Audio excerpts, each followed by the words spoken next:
Sejarah pembinaan Menara Eiffel Tower Perancis. Bandar Paris di Perancis sememangnya sinonim dengan mercu tandanya ialah Menara Eiffel. Tidak sah sekiranya pergi melawat Paris tetapi tidak bergambar di hadapan menara ini adalah sangat merugikan bagi semua orang.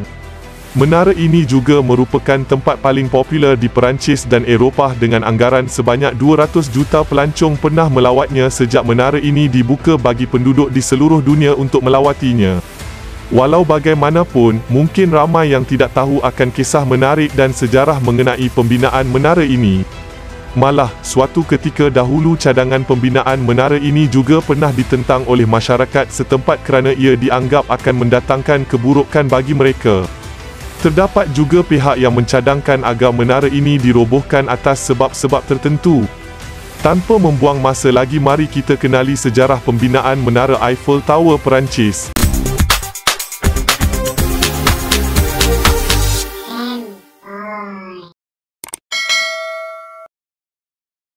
Eiffel Tower kini, menara yang cantik ini memang sudah dikenali oleh masyarakat dunia.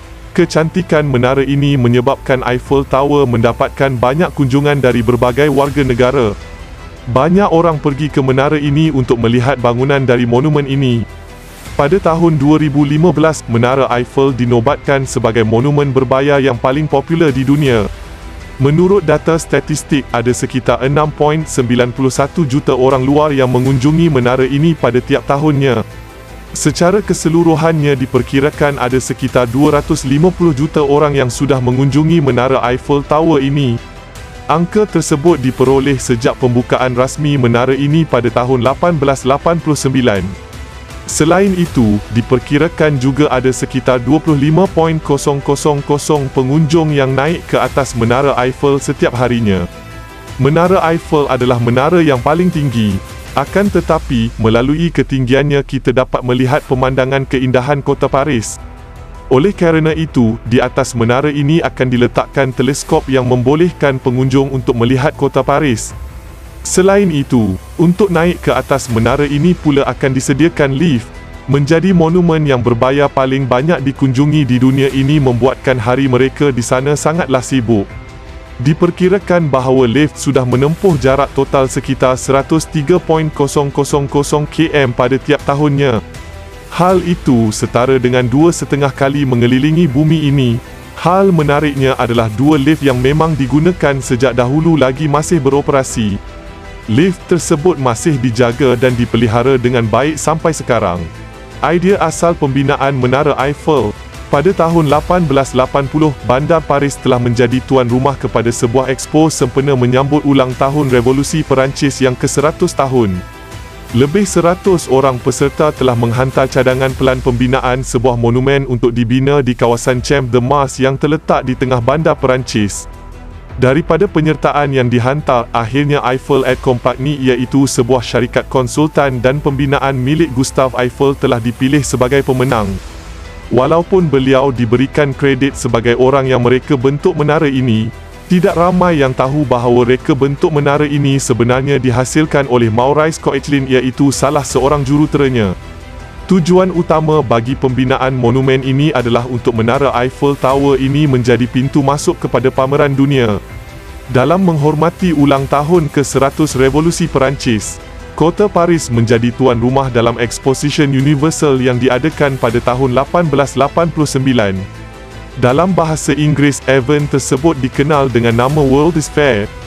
Nama lainnya adalah Pameran Dunia 1889. Pameran ini dilangsungkan pada jantung kota iaitu di Champ de Mars di Paris. Champ de Mars merupakan sebuah taman umum yang berukuran sangat besar. Selain itu, merupakan sebuah gerbang masuk yang sangat rumit untuk didirikan. Tujuannya adalah untuk dijadikan sebagai pameran utamanya. Pada bahagian Menara Eiffel pula terdapat sebuah ukiran nama. Ukiran nama tersebut adalah nama dari pelopor dan ilmuwan Perancis. Hal tersebut dilakukan supaya tidak dilupakan oleh sejarah. Jasa-jasa dari para pelopor dan ilmuwan Perancis yang bekerja pada abad ke-19 akan dikenang di dalam Menara Eiffel Tower ini. Terdapat 72 nama yang diukir di Menara Eiffel. Selain itu, nama-nama tersebut juga dijadikan nama jalan di kota Paris. Akan tetapi, fakta lainnya adalah ternyata ukiran nama pelopor dan ilmuwan tersebut sempat ditutup pada awal 20-an lagi. Kemudian dibuka pertama kalinya pada tahun 1986 sampai 1987 oleh Société Nouvelle d'Exploitation de la Tour Eiffel. Ia adalah orang yang mengurus monumen tercantik ini. Pembinaan Menara Eiffel. Idea dan reka bentuk Menara Eiffel dipilih kerana keunikannya yang tidak menyamai mana-mana bangunan yang pernah dibina pada ketika itu. Ketika itu, menara setinggi 300 meter ini adalah bangunan paling tinggi dibina oleh manusia. Reka bentuk struktur bangunan ini yang sangat unik menggambarkan kemajuan revolusi perindustrian pada ketika itu di dunia. Bangunan ini juga sangat unik kerana ianya seolah-olah hanya kerangka besi tetapi sangat kukuh dan stabil. Pembinaannya yang bermula pada 26 Januari 1887 boleh dianggap murah pada ketika itu dan hanya menggunakan tenaga kerja yang sedikit dan bahan yang tidak terlalu mahal. Menara ini juga dipasang elevator yang merupakan satu teknologi baru pada ketika itu. Reka bentuk menara ini yang melengkung ke atas sememangnya memberikan cabaran tersendiri kepada para jurutera untuk memasang elevator ini. Di beberapa bahagian menara ini, terdapat juga beberapa ruang meninjau dan satu bilik rahsia yang dibina oleh juruteranya.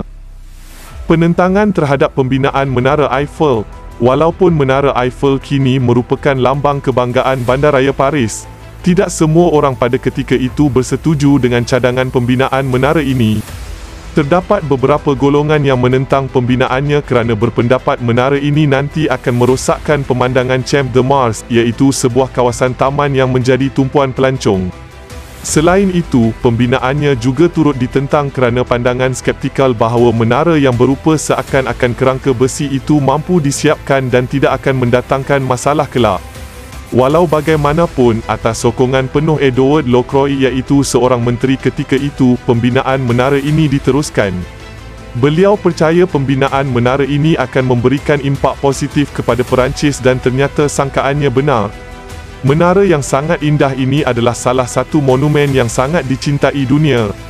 Akan tetapi, hal itu tidak dapat menutupi fakta bahawa Menara Eiffel Tower pernah mendapatkan protes dalam proses pembangunannya. Pada saat itu, pemerintah dihadapkan dengan sebuah petisen. Petisen tersebut berisi lebih dari 300 tanda tangan warganya. Petisen tersebut berbunyi, kami, para penulis, pelukis, pematung, arkitek dan pecinta keindahan Paris melakukan protes dengan segenap kekuatan dan kemarahan kami atas nama selera Perancis dan seni dan sejarah Perancis yang terancam melawan Menara Eiffel yang tidak berguna dan mengerikan. Selain itu, terdapat pula sebuah kerisauan dari kalangan pecinta alam. Mereka sangat risau mengenai ketinggian menara tersebut. Mereka takut menara tersebut akan mengganggu burung yang akan terbang di atas kota Paris tersebut. Pembukaan rasmi Menara Eiffel. Menara ini secara rasminya dibuka pada 31 Mac 1889. Pada hari yang bersejarah ini, Eiffel sendiri telah memanjat ke bahagian paling tinggi menara ini dan mengibarkan bendera Perancis sebagai simbolik perasmian menara ini. Menara ini kekal sebagai bangunan tertinggi di dunia sehinggalah Chrysler Building yang terletak di New York, Amerika Syarikat siap dibina pada tahun 1929. Pada tahun 1957, sebuah antena telah ditambah pada bahagian atas menara ini menjadikannya lebih tinggi daripada Chrysler Building. Pada peringkat awal, hanya tingkat kedua menara ini dibuka kepada orang awam sebelum akhirnya ketiga-tiga tingkat dibuka kepada orang awam. Menariknya, mungkin ramai yang tidak tahu bahawa pembinaan menara ini adalah untuk sementara sahaja dan bukan kekal selamanya. Dalam sejarah, beberapa kali menara ini berjaya diselamatkan daripada diruntuhkan. Seawal 1909, menara ini hampir diruntuhkan sebelum pihak berkuasa mengambil keputusan untuk mengekalkan binaan ini kerana menyedari fungsinya sebagai stesen pemancar komunikasi. Semasa Perang Dunia Pertama, menara ini memainkan peranan penting memintas komunikasi pihak musuh dan menghantar mesej kecemasan. Semasa Perang Dunia Kedua, Hitler juga pernah mengarahkan menara ini diruntuhkan tetapi arahan tersebut tidak pernah direalisasikan. Semasa bandar Perancis ditawan oleh askar Jerman, pihak Perancis juga telah memotong kabel elevator bagi menyukarkan askar Jerman daripada menaiki ke puncak menara ini. Menara Eiffel juga pernah dijadikan lokasi untuk melakukan pelbagai aksi terjunan berbahaya dan kajian sains.